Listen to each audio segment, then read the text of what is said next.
खबरों से जुड़े रहने के लिए सब्सक्राइब करें और बेल आइकन दबाएं।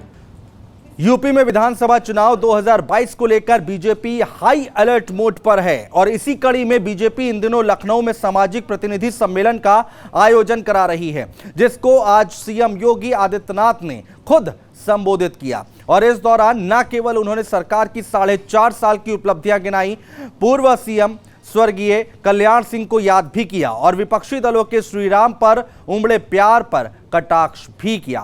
सुनिए। एटा में कोई मेडिकल कॉलेज की बात करता था क्या? कभी नहीं।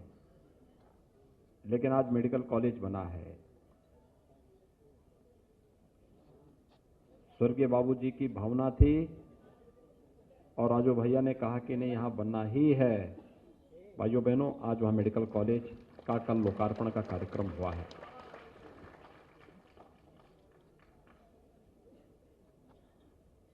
हम लोगों को प्रदेश में 3 महिला पीएससी बटालियन की स्थापना करनी थी।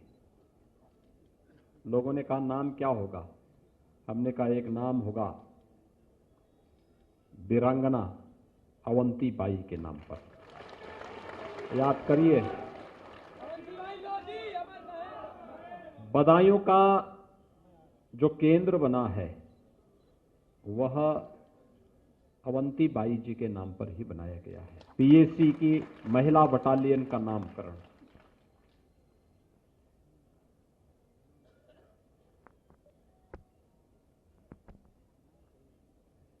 जब स्वर्गीय बाबूजी के नाम पर किसी भवन के नामकरण की बात आई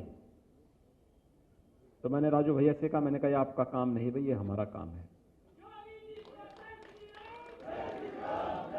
क्योंकि कल्याण सिंह जी ने अपने परिवार के लिए नहीं जिए थे, इस देश के लिए और धर्म के लिए उन्होंने जीवन जिया था। और इसीलिए हमारा अत्याधुनिक कैंसर अस्पताल लगभग 1200 करोड़ रुपए की लागत से बनकर के तैयार हुआ। हमने कहा इसका नाम स्वर्गीय कल्याण सिंह कैंसर संस्थान होगा। उत्तर प्रदेश का सबसे बड़ा संस्थान है, वो सबसे बड़ा संस्थान है। अत्याधुनिक सुविधाओं से युक्त है और बहुत शीघ्र वहां पर स्वर्गीय कल्याण सिंह जी की एक भव्य प्रतिमा का स्थापना का कार्यक्रम भी होने जा रहा है। ऐसे ही अभी हम कुछ ही दिनों में मैं बुलंदशहर आने वाला हूं। वहां के मेडिकल कॉलेज का नामकरण भी हम लोगों ने स्वर्गीय कल्याण सिंह जी के ही नाम पर कर दिया है। अत्याधुनिक मेडिकल कॉलेज बनेगा। भाइयों बहनों, देश और धर्म के लिए जीने वाले, अपना जीवन समर्पित करने वालों के प्रति समाज सदैव इसी कृतज्ञ भाव के साथ नमन होता है, अपनी श्रद्धांजलि अर्पित करता है। और स्वर्गीय बाबूजी के प्रति समाज का, सरकार का यही श्रद्धांजलि है। आखिर ये सुविधाएं पहले भी लोगों को मिल सकती थी, गरीबों को मिल सकती थी।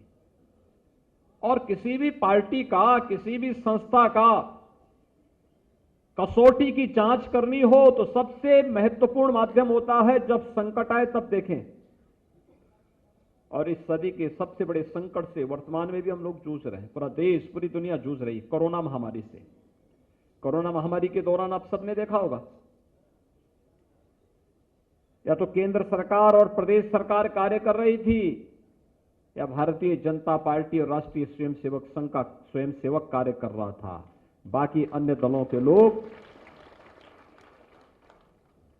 सो रहे थे,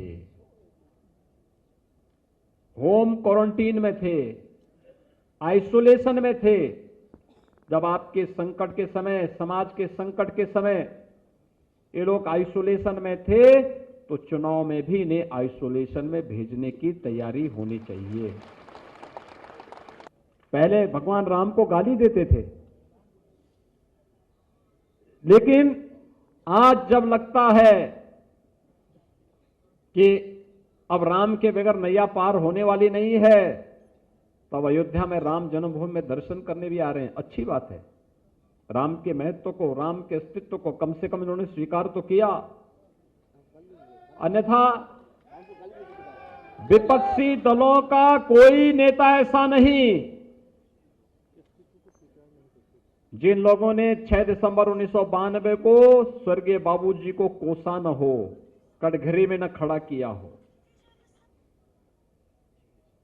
और पूरी मजबूती के साथ उस समय भी खड़े रहे बाबूजी। उन्होंने कहा था कि कोई जिम्मेदारी फिक्स होती है तो कल्याण सिंह के ऊपर होनी चाहिए। कल्याण सिंह इस जिम्मेदारी को लेने को तैयार है। यह है दमदार बात। और इसलिए भाइयों बहनों, आज मैं आपसे यही कहने के लिए आया हूं, पूछिए एक बार विपक्षी नेताओं को, प्रदेश के अंदर सर्वाधिक समय तक शासन किया है कांग्रेस ने। अगर प्रदेश में बदहाली है, अव्यवस्था थी, अराजकता थी, गरीबी थी, इसके जिम्मेदार ये लोग हैं,